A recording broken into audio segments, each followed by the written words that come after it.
ਪਿਆਰੇ ਵਿਦਿਆਰਥੀਓ, ਅੱਜ ਇੱਕ ਵਾਰ ਫਿਰ ਤੁਹਾਡਾ ਸਭ ਦਾ ਸਮਾਜਿਕ ਸਿੱਖਿਆ ਦੀ ਇਸ ਜਮਾਤ ਵਿੱਚ ਨਿੱਘਾ ਸਵਾਗਤ ਹੈ।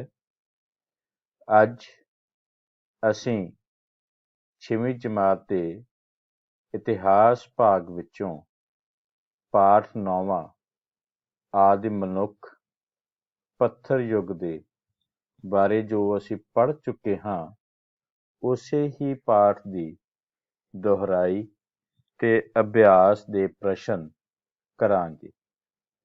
ਵਿਦਿਆਰਥੀਓ, ਕਿਸੇ ਵੀ ਪਾਠ ਦੇ ਅਭਿਆਸ ਨੂੰ ਕਰਨ ਤੋਂ ਪਹਿਲਾਂ ਉਸ ਦੀ ਦੁਹਰਾਈ ਕਰਨੀ ਬਹੁਤ ਜ਼ਰੂਰੀ ਹੁੰਦੀ ਹੈ, ਕਿਉਂਕਿ ਇਹ ਤੱਥ ਬਿਲਕੁਲ ਸਾਬਤ ਹੋ ਚੁੱਕਾ ਹੈ ਕਿ ਬਿਨਾਂ ਦੁਹਰਾਈ ਦੇ ਮਨੁੱਖ ਜੋ ਵੀ ਉਸਨੇ ਪੜ੍ਹਿਆ ਹੋਵੇ, ਜੋ ਵੀ ਉਸਨੇ ਸੁਣਿਆ ਹੋਵੇ, ਜੋ ਵੀ ਉਸਨੇ ਦੇਖਿਆ ਹੋਵੇ, ਉਸ ਦਾ ਇੱਕ ਬਹੁਤ ਵੱਡਾ ਭਾਗ, ਲਗਭਗ 80 ਤੋਂ 90% ਹਿੱਸਾ ਭੁੱਲ ਜਾਂਦਾ ਹੈ।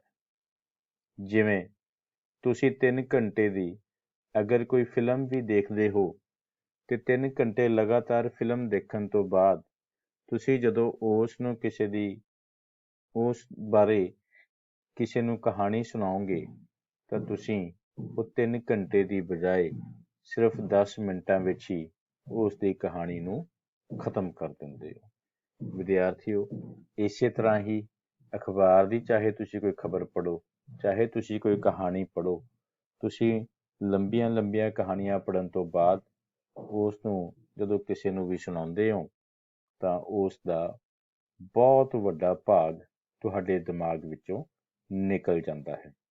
ਇਸ ਕਰਕੇ ਦੁਹਰਾਈ ਦੀ ਆਪਣੀ ਬਹੁਤ ਜ਼ਿਆਦਾ ਮਹੱਤਤਾ ਹੈ ਤੇ ਬਿਨਾਂ ਦੁਹਰਾਈ ਦੇ ਤੁਸੀਂ ਪੜ੍ਹਾਈ ਨੂੰ ਚੰਗੇ ਤਰੀਕੇ ਨਾਲ ਕਰ ਨਹੀਂ ਪਾਓਗੇ, ਪ੍ਰਸ਼ਨਾਂ ਨੂੰ ਚੰਗੇ ਤਰੀਕੇ ਨਾਲ ਯਾਦ ਨਹੀਂ ਕਰ ਪਾਓਗੇ ਅਤੇ ਜੇ ਤੁਹਾਡੀ ਦੁਹਰਾਈ ਅੱਛੀ ਹੈ ਤਾਂ ਫਿਰ ਤੁਹਾਨੂੰ ਪ੍ਰੀਖਿਆ ਦੇ ਵਿੱਚ ਚੰਗੇ ਨੰਬਰਾਂ ਨਾਲ ਪਾਸ ਹੋਣ ਤੋਂ ਕੋਈ ਨਹੀਂ ਰੋਕ ਸਕਦਾ। ਸੋ ਇਸ ਕਰਕੇ ਅੱਜ ਆਪਾਂ ਇਸ ਪਾਠ ਦੀ ਪਹਿਲਾਂ ਦੁਹਰਾਈ ਕਰਾਂਗੇ ਤੇ ਫਿਰ ਨਾਲ ਹੀ ਅਭਿਆਸ ਦੇ ਪ੍ਰਸ਼ਨ ਵੀ ਹੱਲ ਕਰਾਂਗੇ। ਸੋ ਇਸ ਕਰਕੇ ਬੇਟਾ ਆਪਣੀ ਕਾਪੀ ਪੈਨ ਨੂੰ ਆਪਣੇ ਕੋਲ ਰੱਖੋ ਤੇ ਆਓ ਆਪਾਂ ਇਸ ਪਾਠ ਦੀ ਦੁਹਰਾਈ ਸ਼ੁਰੂ ਕਰਦੇ ਹਾਂ। ਵਿਦਿਆਰਥੀਓ, ਮੈਂ ਤੁਹਾਨੂੰ ਇਹ ਚੰਗੀ ਤਰ੍ਹਾਂ ਫਿਰ ਤੋਂ ਯਾਦ ਕਰਾ ਦੇਣਾ ਚਾਹੁੰਦਾ ਹਾਂ ਕਿ ਇਤਿਹਾਸ ਨੂੰ ਪੜ੍ਹਨ ਲੱਗੇ ਸਾਨੂੰ ਪੂਰਵ ਇਤਿਹਾਸ ਤੇ ਇਤਿਹਾਸ ਦਾ ਚੰਗੀ ਤਰ੍ਹਾਂ ਪਤਾ ਹੋਣਾ ਚਾਹੀਦਾ ਹੈ। ਸੋ ਇਤਿਹਾਸ ਤੋਂ ਪਹਿਲੇ ਸਮੇਂ ਨੂੰ ਪੂਰਵ ਇਤਿਹਾਸ ਕਿਹਾ ਜਾਂਦਾ ਹੈ।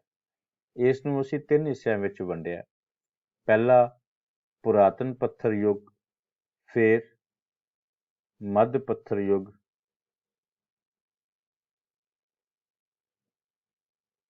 ਤੇ ਫਿਰ ਨਵਾਂ ਪੱਥਰ ਯੁੱਗ। ਵਿਦਿਆਰਥੀਓ, ਤੁਸੀਂ ਇਹਨਾਂ ਬਾਰੇ ਪਹਿਲਾਂ ਚੰਗੀ ਤਰ੍ਹਾਂ ਪੜ੍ਹ ਚੁੱਕੇ ਹੋ।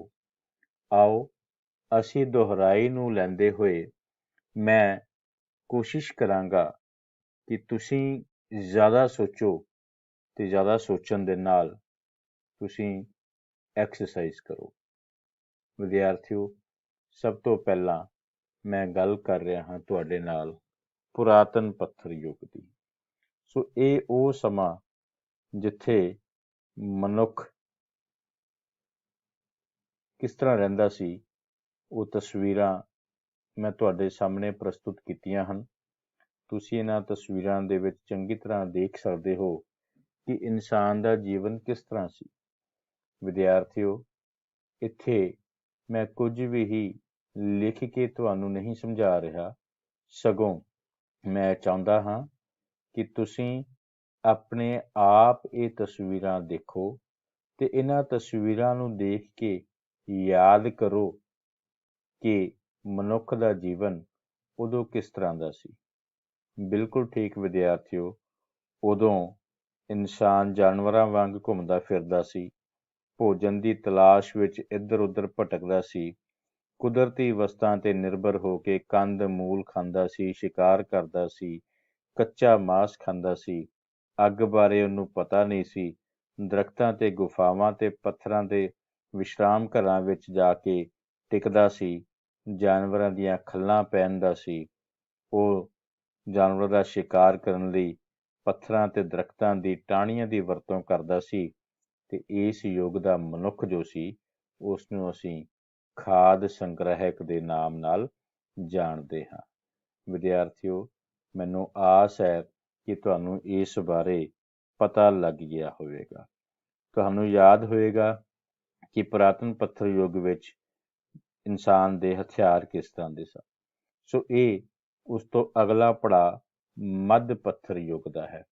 ਮੱਧ ਪੱਥਰ ਯੁੱਗ ਦਾ ਸਮਾਂ ਪੁਰਾਤਨ ਪੱਥਰ ਯੁੱਗ ਤੋਂ ਬਾਅਦ ਆਇਆ, ਜਿਸ ਨੂੰ ਅਸੀਂ ਮੈਸੋਲਿਥਿਕ ਪੀਰੀਅਡ ਵੀ ਕਹਿੰਦੇ ਹਾਂ। ਵਿਦਿਆਰਥੀਓ, ਯਾਦ ਕਰੋ, ਤੁਹਾਨੂੰ ਇਹ ਗੱਲ ਸਮਝਾਈ ਜਾ ਚੁੱਕੀ ਹੈ ਕਿ ਇਸ ਸਮੇਂ ਦੌਰਾਨ, ਇਸ ਯੁੱਗ ਵਿੱਚ ਮਨੁੱਖ ਦੇ ਜੀਵਨ ਵਿੱਚ ਕੁਝ ਉੱਨਤੀ ਹੋਈ ਸੀ। ਉਸਨੇ ਕੁਝ ਨਵੀਆਂ ਚੀਜ਼ਾਂ ਸਿੱਖੀਆਂ ਸਨ। ਜਿੱਥੇ ਉਹ ਪਹਿਲਾਂ ਟੁੱਟੇ ਹੋਏ ਪੱਥਰ ਆਪਣੀ ਲੋੜ ਲਈ ਵਰਤਦਾ ਸੀ ਹਥਿਆਰ ਵਜੋਂ, ਉੱਥੇ ਹੁਣ ਉਸਨੇ ਪੱਥਰ ਦੇ ਟੁਕੜਿਆਂ ਦੀ ਥਾਂ ਨੁਕੀਲੇ ਤੇ ਘੜੇ ਹੋਏ ਪੱਥਰਾਂ ਦੇ ਹਥਿਆਰ ਤੁਹਾਡੇ ਸਾਹਮਣੇ ਤਸਵੀਰ ਦੇ ਵਿੱਚ ਕੁਹਾੜੀ, ਭਾਲੇ, ਗੰਡਾਸੇ ਆਦਿ ਦਿਖਾਏ ਹਨ। ਇਸ ਤਰ੍ਹਾਂ ਦੇ ਹਥਿਆਰ ਉਸਨੇ ਵਰਤਣ ਦੀ ਕੋਸ਼ਿਸ਼ ਕੀਤੀ। ਲੰਬੀ ਡੰਡੀ ਵਾਲੇ ਉਸਨੇ ਹਥਿਆਰ ਬਣਾਏ। ਅਨਾਜ ਨੂੰ ਇਕੱਠਾ ਕਰਨਾ ਸ਼ੁਰੂ ਕੀਤਾ। ਉਸਨੇ ਹੌਲੀ ਹੌਲੀ ਲੱਕੜੀ, ਬਾਂਸ, ਪੱਤੀਆਂ ਦੀਆਂ ਝੌਂਪੜੀਆਂ ਬਣਾਉਣੀਆਂ ਸ਼ੁਰੂ ਕੀਤੀਆਂ। ਸ਼ਾਇਦ ਇੱਥੇ ਉਹ ਸਥਿਰ ਜੀਵਨ ਦੇ ਵਿੱਚ ਰਹਿਣ ਲੱਗ ਗਿਆ ਸੀ। ਵਿਦਿਆਰਥੀਓ, ਤੁਸੀਂ ਚੰਗੀ ਤਰ੍ਹਾਂ ਯਾਦ ਕਰੋ ਕਿ ਇਸ ਸਮੇਂ ਦੌਰਾਨ ਹੋਰ ਕੀ ਹੋਇਆ ਸੀ। ਸੋ ਇਸ ਤਰੀਕੇ ਨਾਲ ਉਸਨੇ ਆਪਣਾ ਗੁਜ਼ਰ ਬਸਰ ਸ਼ੁਰੂ ਕਰਨੀ ਕੀਤੀ ਅਤੇ ਹੋਰ ਦੋ ਮਹੱਤਵਪੂਰਨ ਖੋਜਾਂ ਜਿਸ ਨੇ ਇਨਸਾਨੀ ਜੀਵਨ ਨੂੰ ਬਹੁਤ ਬਦਲ ਕੇ ਰੱਖ ਦਿੱਤਾ, ਇਸੇ ਸਮੇਂ ਦੌਰਾਨ ਸਾਨੂੰ ਦੇਖਣ ਨੂੰ ਮਿਲੀ। ਅੱਗ ਤੇ ਪਹੀਏ ਦੀ ਖੋਜ। ਵਿਦਿਆਰਥੀਓ, ਅੱਗ ਨੇ ਇਨਸਾਨ ਦੇ ਜੀਵਨ ਨੂੰ ਬਦਲ ਕੇ ਰੱਖ ਦਿੱਤਾ ਸੀ।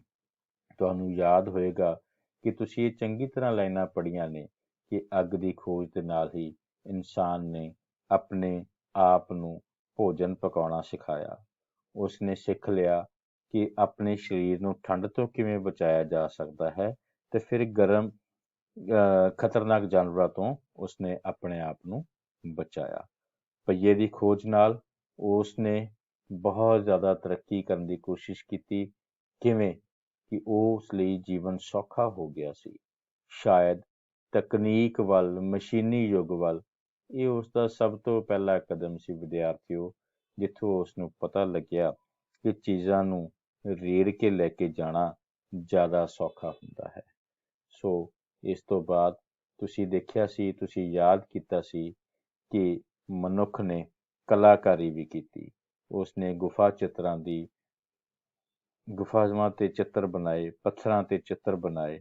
ਉਸਨੇ ਆਪਣੇ ਆਪ ਨੂੰ ਕਲਾਕਾਰ ਵਜੋਂ ਪ੍ਰਸਤੁਤ ਕੀਤਾ, ਬਰਤਨ ਬਣਾਉਣੇ ਸਿੱਖੇ ਔਰ ਫੈਸ਼ਨ ਤੇ ਸ਼ਿੰਗਾਰ ਕਰਨਾ ਵੀ ਸਿੱਖਿਆ। ਵਿਦਿਆਰਥੀਓ, ਤੁਹਾਡੇ ਸਾਹਮਣੇ ਇਹ ਤਸਵੀਰਾਂ ਤੁਹਾਨੂੰ ਯਾਦ ਕਰਵਾਉਣ ਦੇ ਵਿੱਚ ਮਦਦਗਾਰ ਸਾਬਤ ਹੋਣਗੀਆਂ ਕਿ ਤੁਸੀਂ ਉਸ ਪਾਠ ਵਿੱਚ ਕੀ ਕੁਝ ਬੜੇ ਧਿਆਨ ਦੇ ਨਾਲ ਪੜ੍ਹਿਆ ਸੀ ਤੇ ਕੀ ਕੁਝ ਤੁਸੀਂ ਅਣਗਹਿਲੀ ਵਜੋਂ ਛੱਡ ਗਏ ਸੀ। ਸੋ ਇਹ ਤੁਹਾਡੇ ਸਾਹਮਣੇ ਕੁਝ ਤਸਵੀਰਾਂ ਨੇ, ਜਿੱਥੋਂ ਤੁਸੀਂ ਪਤਾ ਕਰ ਸਕਦੇ ਹੋ, ਜਿੱਥੋਂ ਤੁਸੀਂ ਸਿੱਖ ਸਕਦੇ ਹੋ ਕਿ ਪੁਰਾਤਨ ਸਮੇਂ ਦੇ ਵਿੱਚ ਜੋ ਵਿਅਕਤੀ ਸੀ, ਉਸ ਨੇ ਕਿਸ ਤਰੀਕੇ ਦੇ ਨਾਲ ਆਪਣੇ ਜੀਵਨ ਨੂੰ ਸ਼ਿੰਗਾਰਨ ਦੀ ਕੋਸ਼ਿਸ਼ ਕੀਤੀ, ਕਿਸ ਤਰੀਕੇ ਦੇ ਨਾਲ ਉਸਨੇ ਚਿੱਤਰਕਾਰੀ ਦੀ ਕੋਸ਼ਿਸ਼ ਕੀਤੀ, ਕਿਸ ਤਰੀਕੇ ਦੇ ਨਾਲ ਉਸਨੇ ਫੈਸ਼ਨ ਵੱਲ ਵੀ ਕਦਮ ਵਧਾਇਆ ਸੀ। ਵਿਦਿਆਰਥੀਓ, ਇਨਸਾਨ ਸ਼ੁਰੂ ਤੋਂ ਹੀ ਸੁੰਦਰਤਾ ਵੱਲ ਖਿੱਚਿਆ ਜਾਂਦਾ ਹੈ। ਸੋ ਉਸ ਮਨੁੱਖ ਦੇ ਮਨ ਦੇ ਵਿੱਚ ਵੀ ਸੁੰਦਰਤਾ ਪ੍ਰਤੀ, ਫੈਸ਼ਨ ਦੇ ਪ੍ਰਤੀ ਵੀ ਭਾਵ ਜਾਗੇ। ਆਪਣੇ ਘਰ ਨੂੰ ਸਜਾਉਣ ਦੇ ਲਈ ਜੋ ਉਸਨੇ ਚਿੱਤਰਕਾਰੀ ਕੀਤੀ, ਉਹ ਵਿਸ਼ਵ ਦੀ ਪਹਿਲੀ ਘਰ ਸਜਾਵਟ ਵਜੋਂ ਅਸੀਂ ਉਸ ਨੂੰ ਮੰਨ ਸਕਦੇ ਹਾਂ। ਸੋ ਇਹ ਹਲਕਾ ਜਿਹਾ ਮੈਂ ਤੁਹਾਨੂੰ ਪਿਛੋਕੜ ਨਾਲ ਜੋੜਿਆ, ਜੋ ਤੁਸੀਂ ਪਾਠ ਵਿੱਚ ਪੜ੍ਹਿਆ ਸੀ। ਆਓ ਅਸੀਂ ਹੁਣ ਇਸ ਪਾਠ ਦੇ ਅਭਿਆਸ ਦੇ ਪ੍ਰਸ਼ਨ ਕਰਾਂਗੇ।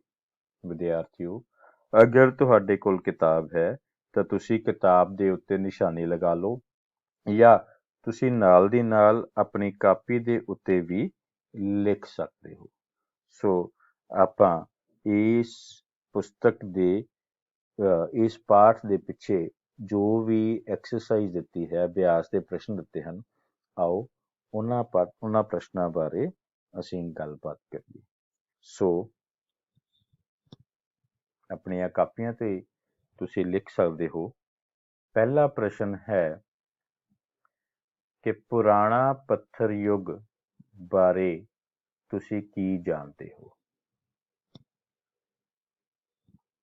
ਮੈਂ ਇੱਕ ਵਾਰ ਫੇਰ ਬੋਲਦਾ ਹਾਂ ਕਿ ਪੁਰਾਣਾ ਪੱਥਰ ਯੁੱਗ ਬਾਰੇ ਤੁਸੀਂ ਕੀ ਜਾਣਦੇ ਹੋ?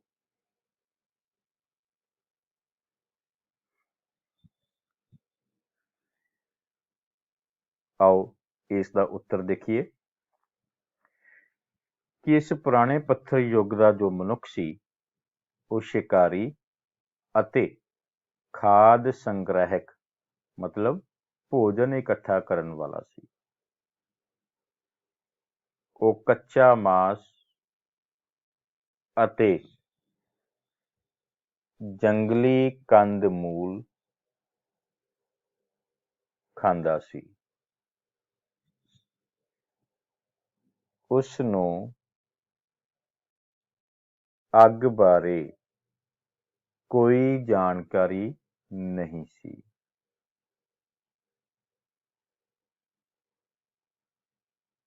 ਜੰਗਲੀ ਜਾਨਵਰਾਂ ਤੋਂ ਬਚਣ ਲਈ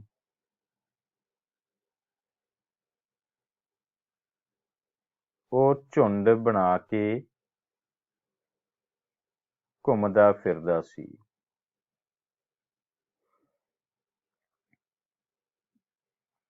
ਆਪਣੇ ਸਰੀਰ ਨੂੰ ਢਕਣ ਲਈ ਜਾਨਵਰਾਂ ਦੀਆਂ ਖੱਲਾਂ, ਦਰਖਤਾਂ ਦੇ ਪੱਤੇ ਅਤੇ ਛਿਲਕਿਆਂ ਦੀ ਵਰਤੋਂ ਕਰਦਾ ਸੀ। ਉਹ ਪੱਥਰਾਂ ਦੇ ਔਜ਼ਾਰ ਤੇ ਹਥਿਆਰ ਬਣਾਉਂਦਾ ਸੀ।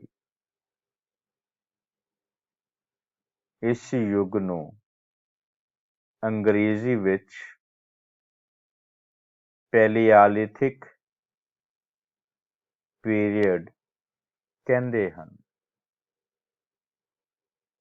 ਤੇ ਮੈਨੂੰ ਆਸ ਹੈ ਕਿ ਤੁਸੀਂ ਪਹਿਲਾ ਪ੍ਰਸ਼ਨ ਲਿਖ ਲਿਆ ਹੋਵੇਗਾ। ਆਓ ਅਗਲੇ ਪ੍ਰਸ਼ਨ ਵੱਲ ਵਧੀਏ। ਸੋ ਦੂਸਰਾ ਪ੍ਰਸ਼ਨ ਹੈ,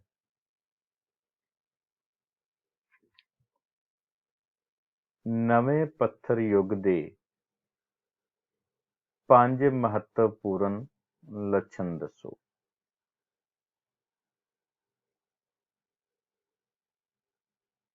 ਸੋ ਇਸ ਯੁੱਗ ਦਾ ਮਨੁੱਖ ਪਹਿਲਾਂ ਨਾਲੋਂ ਬਹੁਤ ਸਿਆਣਾ ਹੋ ਗਿਆ ਸੀ। ਇਹ ਪੱਥਰ ਯੁੱਗ ਦਾ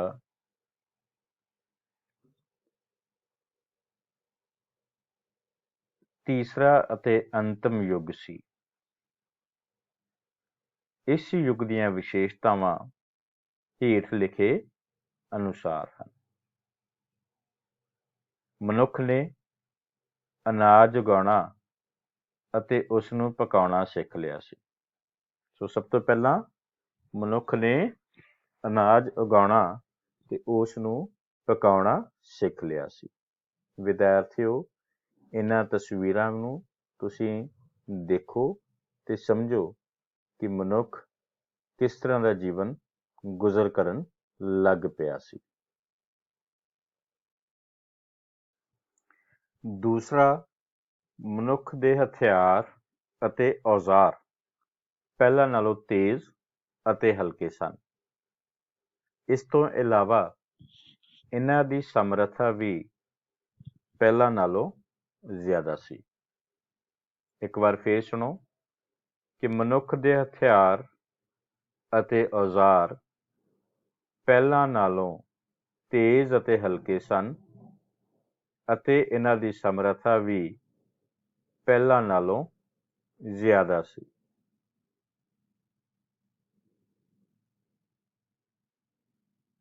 ਤੀਸਰਾ ਪੁਆਇੰਟ,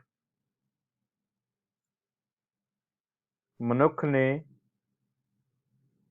ਭੋਜਨ ਪਕਾਉਣ ਅਤੇ ਭੋਜਨ ਨੂੰ ਸੰਭਾਲਣ ਲਈ ਬਰਤਨ ਬਣਾਉਣੇ ਸਿੱਖ ਲਏ। ਮਨੁੱਖ ਨੇ ਭੋਜਨ ਪਕਾਉਣ ਅਤੇ ਭੋਜਨ ਨੂੰ ਸੰਭਾਲਣ ਲਈ ਬਰਤਨ ਬਣਾਉਣੇ ਸਿੱਖ ਲਏ ਸਨ। ਸੋ 3 ਪੁਆਇੰਟ ਆਪਾਂ ਕਰ ਲਏ ਬੇਟਾ। ਅੱਗੇ 2 ਪੁਆਇੰਟ ਹੋਰ।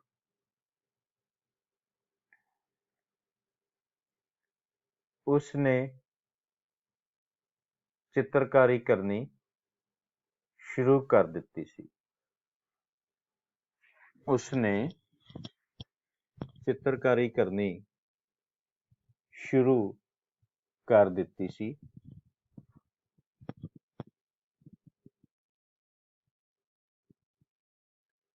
ਉਸ ਨੂੰ ਫੈਸ਼ਨ ਦੀ ਸੋਝੀ ਵੀ ਹੋ ਗਈ।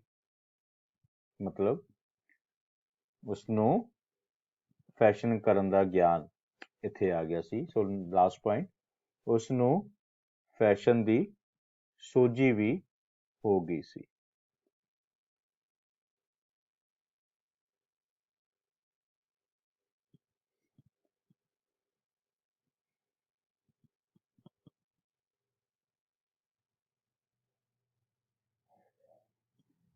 ਸੋ ਅਗਲਾ ਪ੍ਰਸ਼ਨ, ਤੀਸਰਾ ਪ੍ਰਸ਼ਨ, ਮੱਧ ਪੱਥਰ ਯੁੱਗ ਬਾਰੇ ਤੁਸੀਂ ਕੀ ਜਾਣਦੇ ਹੋ? ਪ੍ਰਸ਼ਨ ਇੱਕ ਵਾਰ ਫੇਰ ਸੁਣੋ ਬੇਟਾ ਕਿ ਮੱਧ ਪੱਥਰ ਯੁੱਗ ਬਾਰੇ ਤੁਸੀਂ ਕੀ ਜਾਣਦੇ ਹੋ? ਉੱਤਰ ਲਿਖੋ ਕਿ ਇਸ ਯੁੱਗ ਦੇ ਮਨੁੱਖ ਦੇ ਜੀਵਨ ਵਿੱਚ ਕੁਝ ਉੱਨਤੀ ਹੋਈ।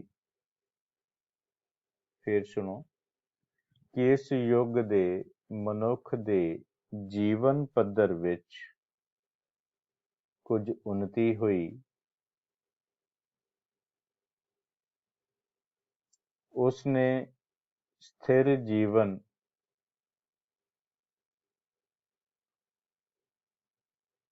ਦੀ ਆਰੰਭਤਾ ਹੋਈ। ਮਨੁੱਖ ਦੇ ਸਥਿਰ ਜੀਵਨ ਦੀ ਆਰੰਭਤਾ ਹੋਈ ਤੇ ਇਸ ਯੁੱਗ ਦੀਆਂ ਵਿਸ਼ੇਸ਼ਤਾਵਾਂ ਇਸ ਪ੍ਰਕਾਰ ਹਨ। ਪਹਿਲਾ, ਇਸ ਯੁੱਗ ਵਿੱਚ ਮਨੁੱਖ ਨੇ ਪੱਥਰ ਦੇ ਟੁੱਟੇ ਹੋਏ ਪੱਥਰਾਂ ਦੀ ਥਾਂ ਨੁਕੀਲੇ ਤੇ ਘੜੇ ਹੋਏ ਪੱਥਰਾਂ ਦੇ ਹਥਿਆਰ ਜਿਵੇਂ ਕੁਹਾੜੀ, ਭਾਲੇ, ਗੰਡਾਸੇ ਬਣਾਉਣੇ ਸਿੱਖ ਲਏ ਸਨ।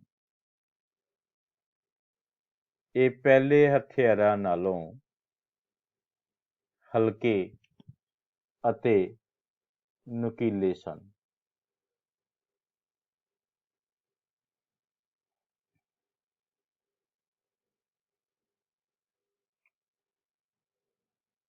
ਫਿਰ ਉਹ ਭਵਿੱਖ ਵਿੱਚ ਵਰਤਣ ਲਈ ਅਨਾਜ ਇਕੱਠਾ ਕਰਨਾ ਸਿੱਖ ਗਿਆ।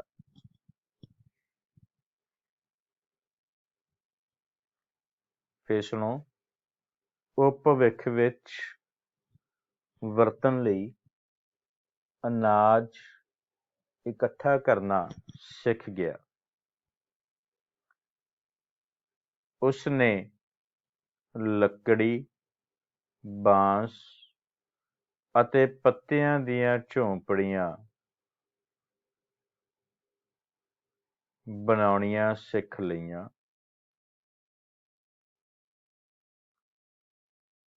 ਅਤੇ ਸੰਭਵ ਹੈ ਕਿ ਇਸ ਨਾਲ ਹੀ ਮਨੁੱਖ ਦਾ ਸਥਿਰ ਜੀਵਨ ਸ਼ੁਰੂ ਹੋਇਆ ਤੇ ਪਿੰਡਾਂ ਦੀ ਸਥਾਪਨਾ ਹੋਈ।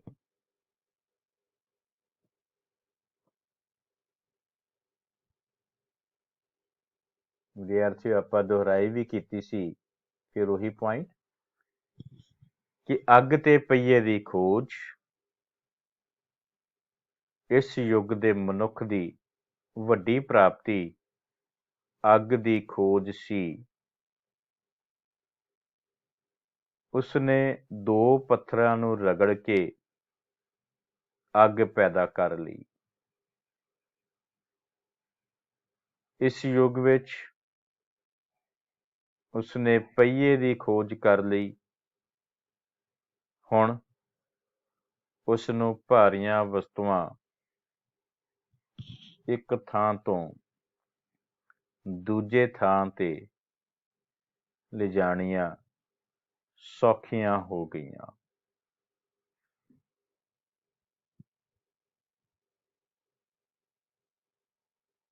ਇਸ ਯੁੱਗ ਵਿੱਚ ਉਸਨੇ ਪਹੀਏ ਦੀ ਖੋਜ ਕਰ ਲਈ ਤੇ ਉਸ ਨੂੰ ਭਾਰੀਆਂ ਵਸਤੂਆਂ ਇੱਕ ਥਾਂ ਤੋਂ ਦੂਜੀ ਥਾਂ ਤੇ ਲਿਜਾਣੀਆਂ ਸੌਖੀਆਂ ਹੋ ਗਈਆਂ। ਆਓ ਚੌਥਾ ਪ੍ਰਸ਼ਨ ਕਰੀਏ। ਸੋ ਚੌਥੇ ਪ੍ਰਸ਼ਨ ਦਾ ਲਿਖੋ ਬੇਟਾ, ਨੋਟ ਕਰੋ ਕਿ ਪਹੀਏ ਦੀ ਖੋਜ ਨੇ ਮਨੁੱਖ ਦੀ ਕਿਸ ਤਰ੍ਹਾਂ ਸਹਾਇਤਾ ਕੀਤੀ। ਪਹੀਏ ਦੀ ਖੋਜ ਨੇ ਮਨੁੱਖ ਦੀ ਕਿਸ ਤਰ੍ਹਾਂ ਸਹਾਇਤਾ ਕੀਤੀ।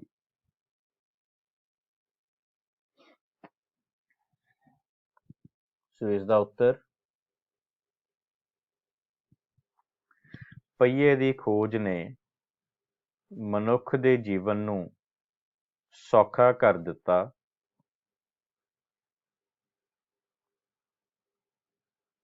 ਪਹੀਏ ਦੀ ਖੋਜ ਨੇ ਮਨੁੱਖ ਦੇ ਜੀਵਨ ਨੂੰ ਸੌਖਾ ਕਰ ਦਿੱਤਾ। ਹੋ ਸਕਦਾ ਹੈ ਕਿ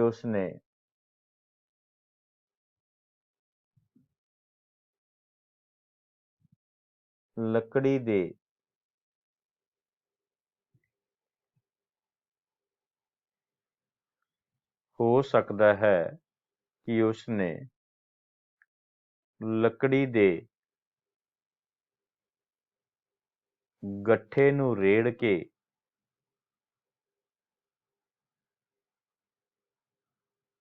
ਇਹ ਗੱਲ ਸਿੱਖ ਲਈ ਹੋਵੇਗੀ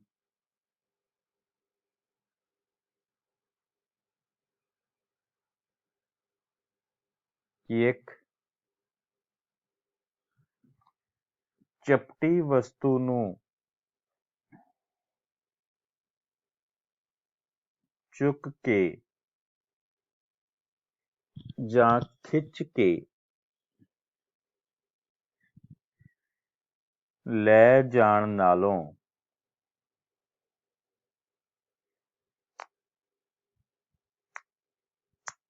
ਰੇੜ ਕੇ ਲੈ ਜਾਣਾ ਬਹੁਤ ਸੌਖਾ ਹੈ। ਪਹੀਏ ਦੀ ਖੋਜ ਮਨੁੱਖ ਦਾ ਮਸ਼ੀਨੀ ਯੁੱਗ ਵੱਲ ਪਹਿਲਾ ਕਦਮ ਸੀ।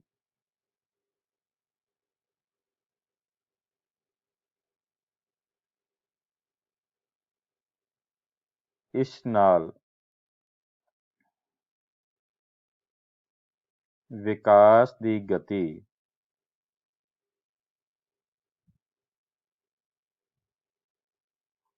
ਆਸਾਨ ਅਤੇ ਹੋਰ ਤੇਜ਼ ਹੋ ਗਈ।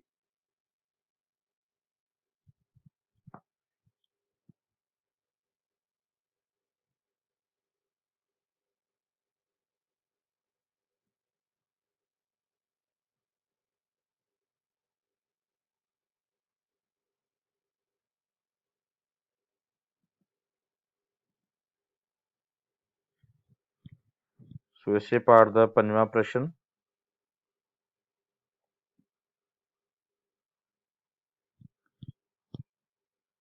ਆਓ ਦੇਖੀਏ 5ਵਾਂ ਪ੍ਰਸ਼ਨ।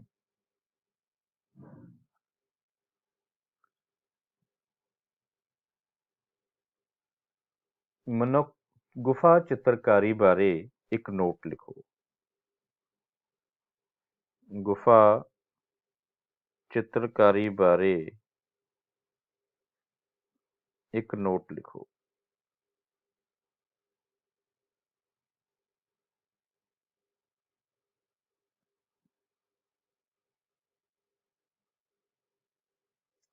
ਸੋ ਲਿਖੋ ਬੇਟਾ ਕਿ ਮਨੁੱਖ ਨੇ ਗੁਫਾਵਾਂ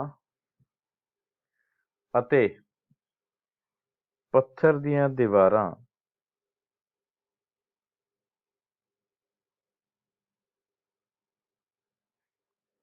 ਮਨੁੱਖ ਨੇ ਗੁਫਾਵਾਂ ਅਤੇ ਪੱਥਰ ਦੀਆਂ ਦੀਵਾਰਾਂ ਉੱਤੇ ਚਿੱਤਰ ਬਣਾ ਕੇ ਆਪਣੀ ਕਲਾ ਦਿਖਾਈ। ਉਸ ਨੇ ਨੁਕੀਲੇ ਪੱਥਰਾਂ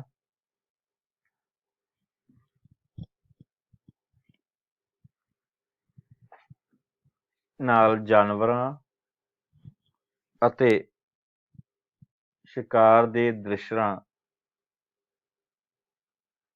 ਦੇ ਚਿੱਤਰ ਬਣਾਏ। ਜ਼ਿਆਦਾਤਰ ਇਹ ਸਿਰਫ ਰੇਖਾ ਚਿੱਤਰ ਸਨ।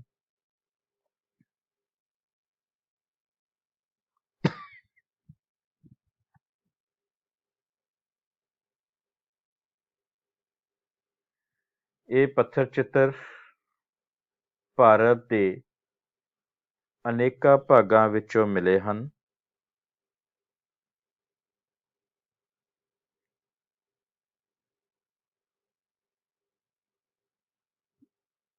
ਇਸ ਤਰ੍ਹਾਂ ਦਾ ਹੀ ਇੱਕ ਸਥਾਨ ਮੱਧ ਪ੍ਰਦੇਸ਼ ਵਿੱਚ ਭੋਪਾਲ ਦੇ ਨੇੜੇ ਭੀਮ ਬੈਠਕਾ ਹੈ।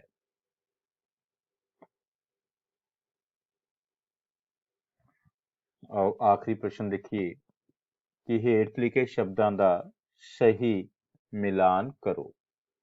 ਸੋ ਪਹਿਲਾ ਹੈ ਪੂਰਵ ਪੱਥਰ ਯੁੱਗ।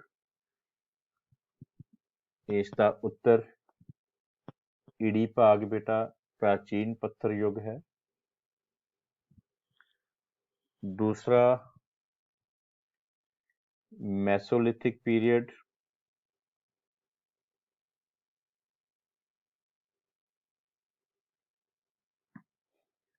ਇਸ ਦਾ ਉੱਤਰ ਸੱਸਾ ਭਾਗ ਕਿ ਮੱਧ ਪੱਥਰ ਯੁੱਗ ਨੂੰ ਅਸੀਂ ਮੈਸੋਲਿਥਿਕ ਪੀਰੀਅਡ ਆਖਦੇ ਹਾਂ। ਤੀਸਰਾ ਭੀਮ ਬੈਠਕਾ। ਐੜਾ ਭਾਗ ਇਹਦਾ ਸਹੀ ਮਿਲਾਨ ਹੈ ਕਿ ਉੱਥੇ ਗੁਫਾ ਚਿੱਤਰਕਾਰੀ ਦੇ ਬਾਰੇ ਸਾਨੂੰ ਪਤਾ ਲੱਗਿਆ। ਚੌਥਾ ਸ਼ਿਕਾਰੀ ਖਾਦ ਸੰਗ੍ਰਹਿਕ। ਜਦੋਂ ਇਨਸਾਨ ਗੁਫਾਵਾਂ ਵਿੱਚ ਰਹਿੰਦਾ ਸੀ ਉਦੋਂ ਅਸੀਂ ਇਸ ਬਾਰੇ ਸਾਨੂੰ ਪਤਾ ਲੱਗਦਾ ਹੈ ਕਿ ਮਨੁੱਖ ਸ਼ਿਕਾਰੀ ਜੀਵਨ ਬਤੀਤ ਕਰਦਾ ਸੀ।